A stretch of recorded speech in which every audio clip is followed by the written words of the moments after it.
Assalamualaikum warahmatullahi wabarakatuh. Selamat pagi. Jaksa menyapa di pagi hari ini dengan topik perlindungan anak. Ada dua narasumber nanti yang akan bersama saya yang ingin membagikan tentang apa itu perlindungan anak. Yang pertama ada Bapak Deviandi SH sebagai Kasih Intelijen di Subul Salam. Ya. Selamat pagi Pak. Assalamualaikum. Dan yang kedua, narasumber kita yang kedua, Pak Handoko SP sebagai Cabang Dinas Pendidikan Subul Salam dan Singkil. Assalamualaikum. Selamat pagi Pak. Baik pendengar di manapun Anda berada, topik kita di Jaksa Menyapa di pagi hari ini tentang perlindungan anak. Baik, kita mulai dengan Bapak Deviandi tentang perlindungan anak dalam hukum. Silakan Pak. Siap, terima kasih Pak. Assalamualaikum warahmatullahi wabarakatuh. Disyukur kehadiran Allah SWT telah memberikan kepada kita hidayah, rahmat dan kesehatan buat kita semua, sehingga di pagi hari ini dapat berkumpul kita semua dalam program Jaksa Menyapa. Dan program ini merupakan salah satu program tahunan khususnya di bidang intelijen. Dia memberikan edukasi hukum kepada masyarakat. Nah, dalam hal ini kita lebih fokusnya tentang perlindungan anak. Nah, berbicara sedikit tentang perlindungan anak, kita harus berpijak dulu dari Kejaksaan Republik Indonesia. Kejaksaan Republik Indonesia adalah suatu lembaga independen, lembaga negara yang melaksanakan kekuasaan negara khusus di bidang penuntutan, dan juga sebagai salah satu lembaga penegak hukum untuk lebih berperan dalam menegakkan supremasi hukum, perlindungan kepentingan umum, penegakan HAM, serta pemberantasan korupsi, kolusi, dan nepotisme yang biasa dikenal di masyarakat umum adalah KKN. Nah, di dalam bidang intelijen, berdasarkan Undang-Undang Nomor 11 Tahun 2021 tentang perubahan atas Undang-Undang Nomor 16 Tahun 2004 tentang Kejaksaan Republik Indonesia, wewenangnya antara lain yaitu menyelenggarakan fungsi penyelidikan, pengamanan, penggalangan untuk kepentingan penegakan hukum, menciptakan kondisi yang mendukung dan mengamankan pelaksanaan pembangunan, melakukan kerjasama intelijen penegakan hukum dengan lembaga intelijen dan atau penyelenggara intelijen di dalam maupun di luar negeri. Lanjut, melaksanakan pencegahan korupsi, kolusi, nepotisme, dan melaksanakan pengawasan multimedia. Adapun program kita hari ini yaitu program Jaksa Menyapa, dapat juga saya jelaskan bahwa program Jaksa Menyapa itu merupakan inisiatif dari Kejaksaan Agung Republik Indonesia yang bertujuan membangun komunikasi dua arah dengan masyarakat.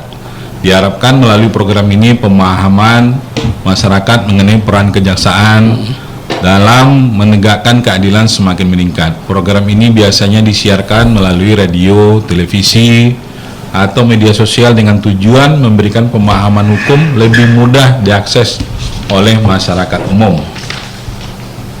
Adapun pokok materi kita yaitu perlindungan anak menurut pasal 1 angka 2 Undang-Undang Nomor 34 Tahun 2014 tentang perlindungan anak, yaitu perlindungan anak adalah segala kegiatan untuk menjamin dan melindungi anak dan hak-haknya agar dapat hidup, tumbuh, berkembang, dan berpartisipasi secara optimal sesuai dengan harkat dan martabat kemanusiaan, serta mendapat perlindungan dari kekerasan dan diskriminasi. Di dalam dunia pendidikan, sebagaimana yang diamanatkan dalam Undang-Undang Nomor 35 Tahun 2014 tentang perlindungan anak, dapat kita lihat di pasal 6, pasal 9 ayat 1 dan pasal 9 ayat 1A. Pasal 6 berbunyi yang menyatakan setiap anak berhak untuk beribadah menurut agama, berpikir dan berekspresi sesuai dengan tingkat kecerdasan dan usia dalam bimbingan orang tua atau wali. Pasal 9 ayat 1, setiap anak berhak memperoleh pendidikan dan pengajaran dalam rangka pengembangan pribadinya dan tingkat kecerdasan sesuai dengan minat dan bakat. Sedangkan di pasal 9 ayat 1A dijelaskan setiap anak berhak mendapatkan perlindungan di satuan pendidikan. Nah, di sini kita garis bawahi, kita lebih fokus ke perlindungan anak dalam satuan pendidikan, sehingga kita dari Kejaksaan Negeri Subulu Salam juga mendatangkan narasumber nanti dari cabang Dinas Pendidikan Kota Subulu Salam Aceh Singkil. Dan nantinya akan disampaikan juga oleh Bapak Handoko selaku Kasih Pengembangan Mutu Guru dan Tenaga Pendidik. Nah, untuk lebih jelas nanti bagaimana situasi perkembangan proses pembelajaran di dalam dunia pendidikan, apa-apa aja nanti langkahnya, sehingga tidak ada lagi kekerasan atau ketakutan bagi anak didik dalam menggali ilmu untuk mendapatkan ilmu proses belajar mengajarnya di dalam sekolah. Mungkin nanti Pak Handoko bisa menjelaskan bagaimana pandangannya sehingga anak-anak bisa dengan nyaman mendapatkan pembelajaran, mendapatkan pencerahan ilmu. Kita kasih nanti dari Pak Handoko. Mungkin Pak, dalam tentang ya berbagai mungkin kekerasan terhadap anak ya, termasuk pasti ada kekerasan fisik, ada juga kekerasan seksual ya, kekerasan psikologis dan eksploitasi anak. Di dalam selama Bapak menjalankan bertugas di Subulu Salam itu, apa aja Pak untuk yang terjadi di kekerasan dalam Subulu Salam itu Pak sejauh ini Pak? Baik, kekerasan yang biasa ditimbulkan di dunia pendidikan, yang biasa kita dengar itu ada kekerasan secara fisik ya kan? Fisik. Nah, padahal sebenarnya peringatan buat anak didik yang melanggar aturan, mungkin apakah dia disuruh berdiri ya kan, atau disuruh hormat bendera. Nah, nanti cara penyampaiannya udah beda, padahal itu niat dari gurunya hanya memberikan hukuman untuk supaya dia tidak tujuannya bagus, intinya tujuannya bagus Pak. Ya, bukan menyakiti secara fisik. Betul. Nah, itulah makanya nanti kita bagaimana cara meluruskannya pemahaman sehingga tidak ada lagi bentrok pemahaman hukum dalam kekerasan dunia terhadap anak didik. Iya Pak. Baik, kita beralih ke narasumber kita. Ada Kasih Pengembangan Mutu dan Pendidikan, ada Bapak Handoko SP sebagai cabang Dinas Pendidikan Subulu Salam. Saya mau bertanya nih Pak tentang perlindungan anak dalam dunia pendidikan nih Pak. Silahkan Pak. Baik, makasih. Saya memperkenalkan diri dulu ya. Saya Handoko dari cabang Dinas Pendidikan Wilayah Kota Subulu Salam dan Kabupaten Aceh Singkil. Assalamualaikum, selamat pagi menjelang siang. Hari ini saya sangat bergembira bisa bermitra kerja, berkolaborasi dengan Pak Delpiandi, Kasih Intel dari Kejaksaan Subulu Salam, yang memang selama ini kita berkolaborasi terus dalam hal-hal kegiatan yang tujuannya memang untuk memajukan dunia pendidikan di Subulu Salam, khususnya di wilayah hukum Pak Delpiandi. Capdin sendiri itu membidangi atau mengawasi jenjang SMA, SMK, dan SLB, baik negeri dan swasta di wilayah Kota Subulu Salam dan Kabupaten Aceh Singkil. Nah, jumlah satuan pendidikan yang ada di Subulu Salam dan Singkil itu sekitar 46 satuan pendidikan, baik negeri dan swasta. Nah, hari ini saya memberikan informasi kepada kita semua, khususnya juga kepada masyarakat atau orang tua siswa atau wali murid di satuan pendidikan di mana dititipkan atau dipercayakan kepada kami untuk mendidik dengan tujuan membentuk karakter siswa-siswi atau anak dari orang tua atau wali murid yang dititipkan di satuan pendidikan. Nah, upaya dari satuan pendidikan atau pengawasan dari cabang dinas dalam hal perlindungan anak, kita sudah melakukan. Fungsi dari cabang dinas antara lain adalah memastikan di satuan pendidikan itu melakukan 3 tahapan atau 3 proses. Proses dari istilah kami PPKSP, pencegahan penanganan kekerasan satuan pendidikan. Satuan pendidikan. Nah, jadi 3 tahapan atau 3 proses ini, yang pertama adalah tata kelola. Itu ada di pasal 14 pada Permendikbudristek nomor 46 2023. Mudah-mudahan saya nggak silap, itu diundangkan tanggal 3 Agustus, Pak. Kemudian ditetapkan tanggal 4 Agustus 2023. Nah, di situ disebut paling lama 6 bulan permen ini harus direalisasikan dan dilaksanakan oleh satuan pendidikan. Nah, berdasarkan hal tersebut, kami dari cabang dinas kemudian diperkuat dengan surat himbauan atau surat edaran dari Disdik Aceh. Maka kita teruskan ke satuan pendidikan untuk membentuk tim penanggulangan kekerasan anak tadi. Nah, 3 tahapan yang pertama tadi, tata kelola, salah satunya adalah membentuk tim. Tim tadi itu terdiri dari minimal 3 atau ganjil, dia disebut di peraturan tersebut 3. Nah, siapa-siapa yang menjadi bagian dari tim? Yang pertama adalah guru, kemudian bisa tendik, kemudian ada komite juga terlibat, kemudian juga orang tua siswa atau wali murid. Nah, itu bahagian dari proses tata kelola yang harus kita dijalankan oleh satuan pendidikan. Nah, kemudian setelah tata kelola, di situ ada tahapan lagi. Apa tahapannya? Edukasi. Nah, dalam edukasi ini kita melakukan pengawasan Cabdin terhadap satuan pendidikan. Apakah mereka sudah melakukan sosialisasi tentang permen tersebut? Nah, bagaimana kontrol dan pengawasan kami? Kan gitu. Nah, kontrol dari kami itu, kami meminta laporan kepada mereka. Tanggal berapa mereka melaksanakan sosialisasi, kemudian sampai dengan sumbernya atau narasumbernya siapa. Nah, dalam edukasi ini memang di situ bisa menggunakan modul-modul atau bahan-bahan yang disediakan oleh kementerian yang berhubungan dengan kekerasan pada satuan pendidikan. Nah, itu pengawasan dari Cabdin tentang edukasi. Nah, kemudian kita juga dari Cabdin menghimbau kepada satuan pendidikan untuk melaksanakan atau mensosialisasikan secara masif dalam bentuk misalnya media sosial atau elektronik.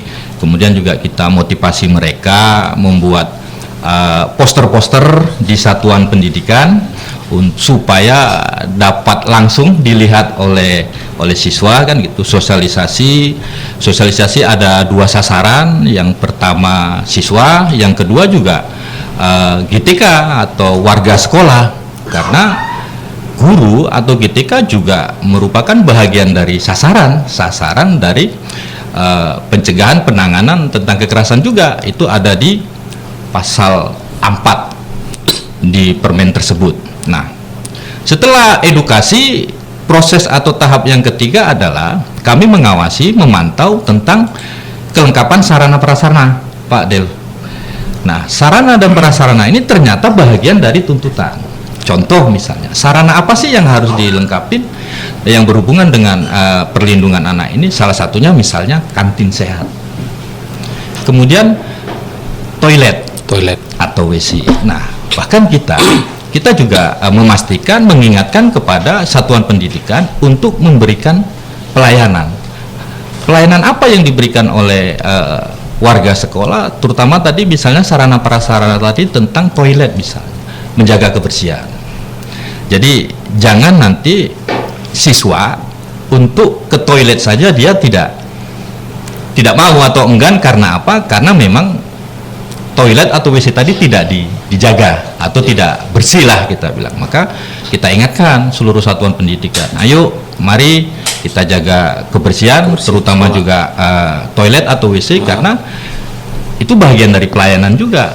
Jangan nanti istilah kami itu toilet atau WC guru itu lebih wangi dibandingkan dari siswa. Kalau bisa minimal ya sama gitu kan. Kalau misalnya WC atau toilet guru atau kepala sekolah keramik, ya kalau bisa siswa juga keramik gitu, agar mereka nyaman. Karena dampak dari fasilitas toilet atau WC ini bisa merubah perilaku siswa.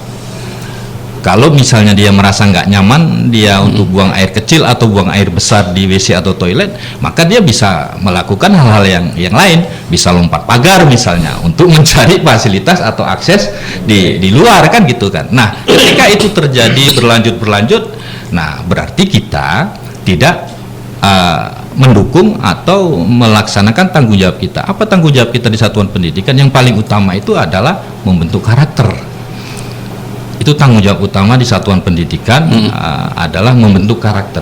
Itu tertuang dalam undang-undang juga, guru dan dosen juga di situ, tentang Permendikbud juga ada di situ. Nah, jadi sarana prasarana ini juga menjadi bagian dari perlindungan anak. Itu tadi contoh kecil dari sarana prasarana. Kemudian ada yang lebih penting lagi. Apa itu? Tentang pelayanan disabilitas.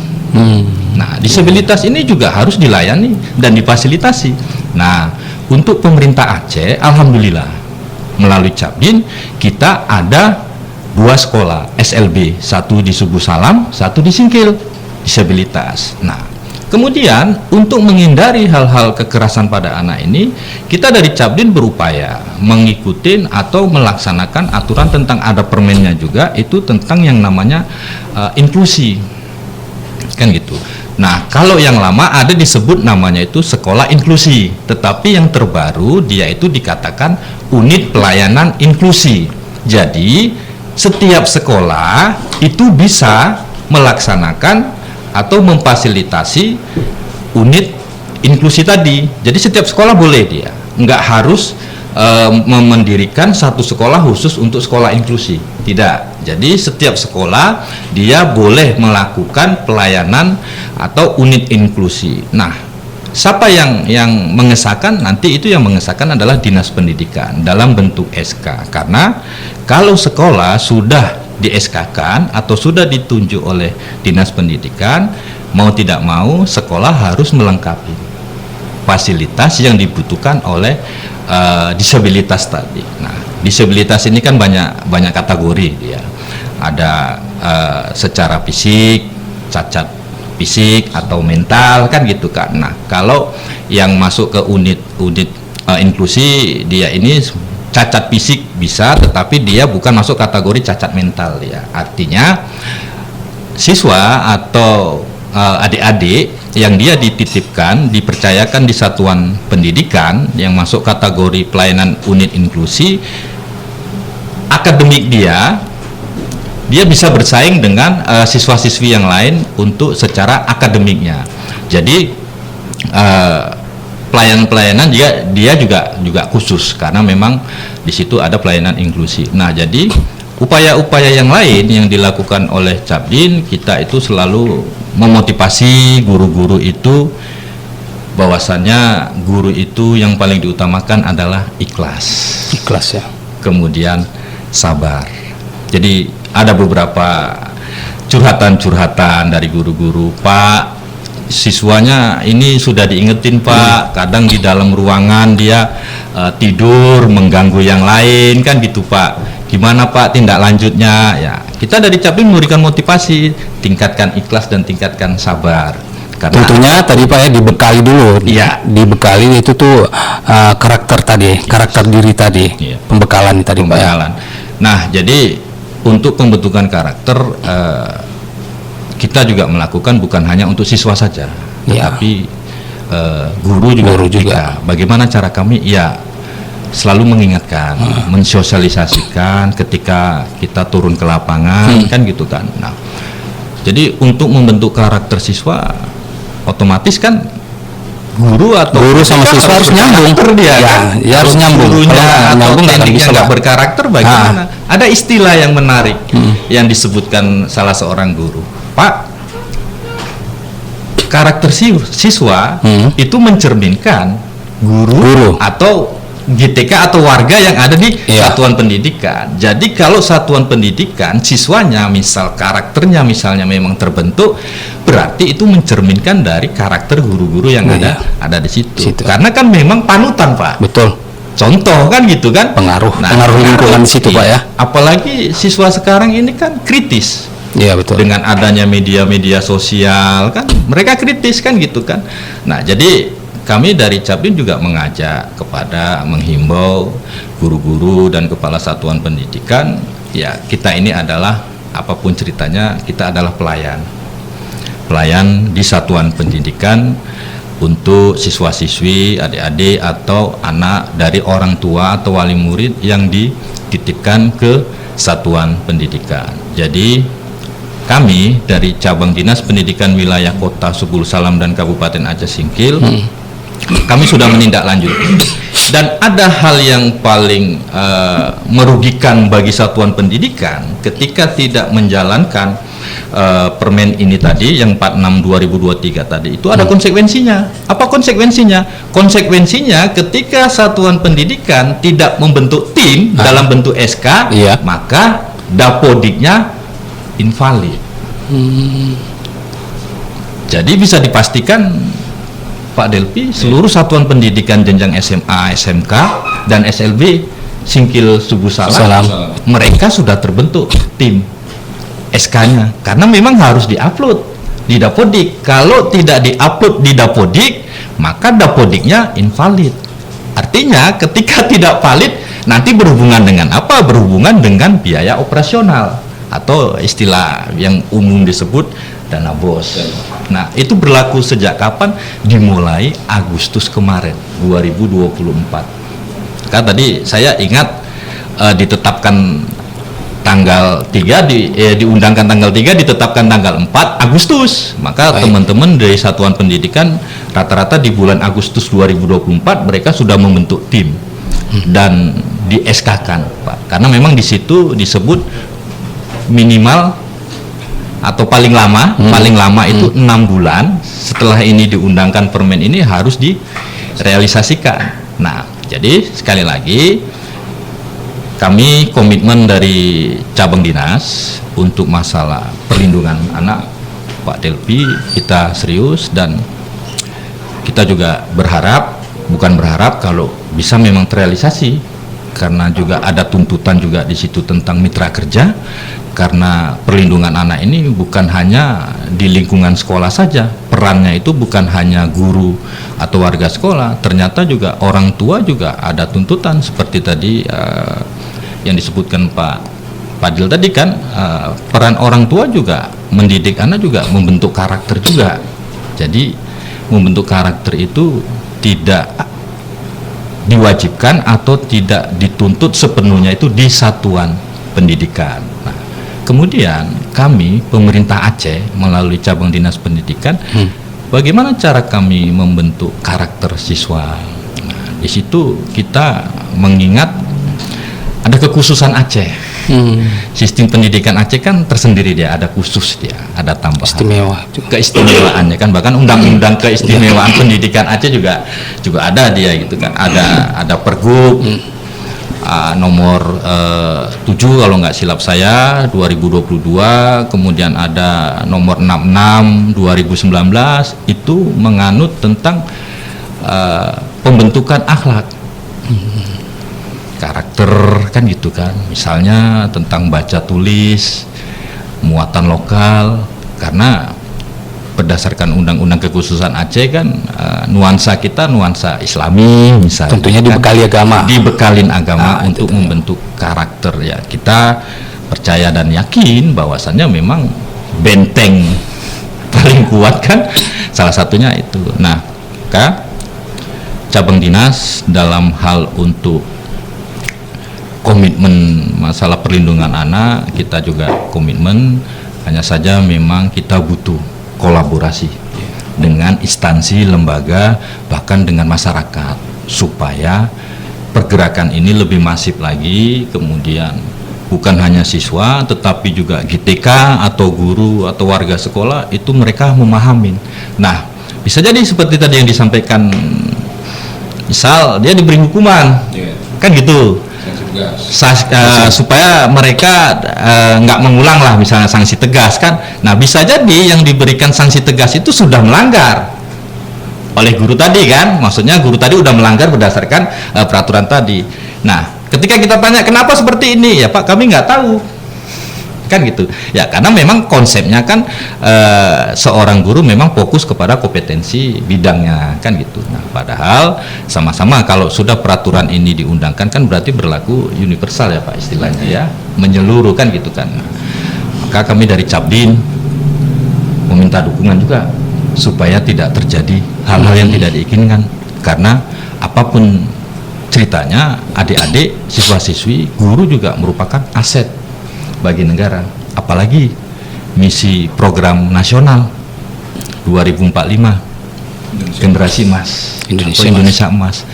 Maka hari ini saya gembira bisa berkolaborasi Bapak di hari-hari yang akan datang. Selanjutnya kita membuat suatu komitmen untuk bisa pencegahan lah, intinya pencegahan supaya kita melindungi aset-aset kita yang dengan tujuan agar mereka berkarakter. Saya rasa ini yang bisa saya sampaikan, karena tindak lanjut atau upaya-upaya yang sudah kami lakukan ya berdasarkan sesuai dengan tuntutan.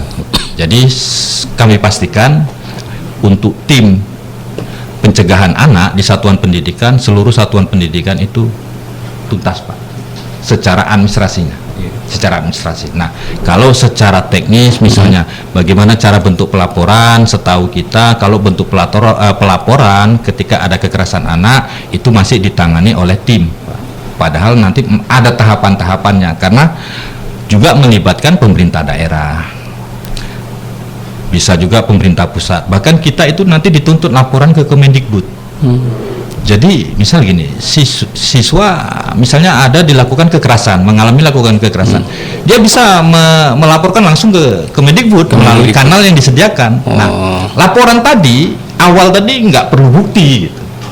Ketika nanti ada laporan, tim tadi mengklarifikasi, turun memastikan, mengecek benar atau tidak, kemudian baru cari-cari bukti-buktinya. Nah, begitulah seriusnya pemerintah kita untuk melindungi anak-anak kita. Bisa jadi karena bahagian untuk menyiapkan Indonesia Emas ya, Pak. Mudah-mudahan tercapai. Amin. Terima kasih atas undangan hari ini.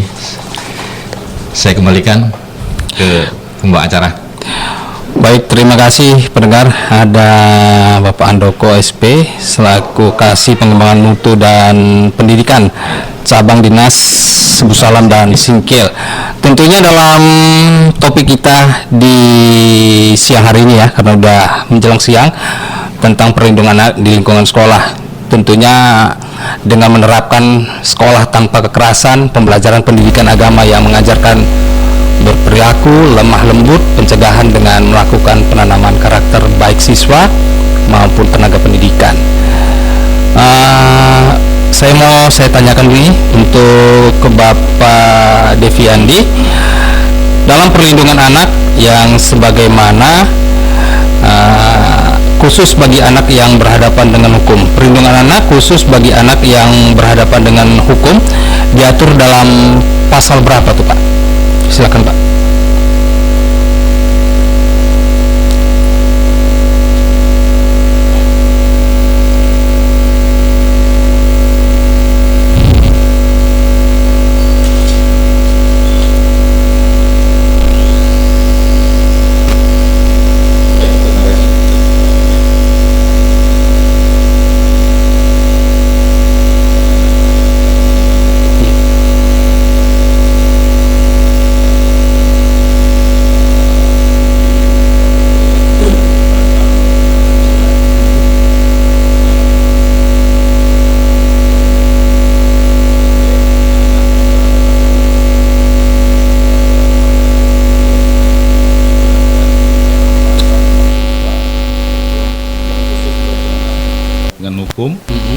sebagaimana 59 ayat 2 huruf B dilakukan melalui satu, perlakuan secara manusiawi dengan memperhatikan kebutuhan sesuai dengan umurnya, pemisahan dari orang dewasa. Poin selanjutnya, pemberian bantuan hukum dan bantuan lain secara efektif, pemberian kegiatan rekreasional, pembebasan dari penyiksaan, penghukuman atau perlakuan lain yang kejam dan tidak manusiawi serta merendahkan martabat dan derajatnya. Lanjutnya, penghindaran dari penjatuhan pidana mati atau pidana seumur hidup. Dan ini dapat dijelaskan di dalam pasal 64 Undang-Undang Nomor 35 Tahun 2014 tentang perlindungan anak. Nah, ini merupakan beberapa hal-hal yang perlu diperhatikan khususnya untuk anak yang berhadapan dengan hukum. Sekian. Baik. Sebelum kita closing statement nih Pak, himbauan Pak kepada masyarakat ataupun anak-anak didik pada generasi muda nih Pak. Ya, dapat kita ingatkan semua demi menciptakan Indonesia Emas 2024. Marilah kita bersama-sama, baik dari kalangan keluarga, kalangan dunia pendidikan, masyarakat, sama-sama kita memberikan perlindungan hak-hak terhadap anak, sehingga apa harapan kita di 2045 itu dapat terwujud sesuai dengan program pemerintah dan harapan kita masyarakat bersama juga. Baik, untuk Pak Handoko, silakan Pak. Himbauannya. Baik, terima kasih. Closing statement ya. Ya.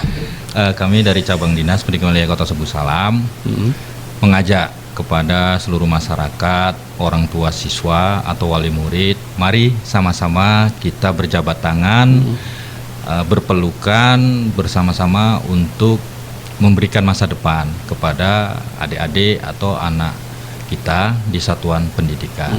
Mari sama-sama kita kolaborasi supaya mendukung Indonesia menuju generasi emas di 2045.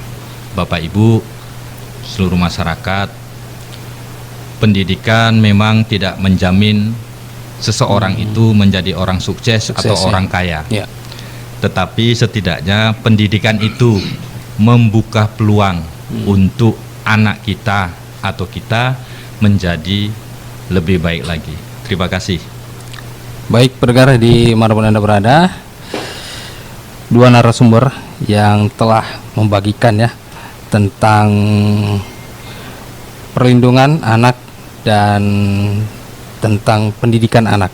Ada Bapak Deviandi sebagai kasih intelijen di Sebu Salam dan Bapak Handoko SP sebagai kasih pengembangan mutu pendidikan.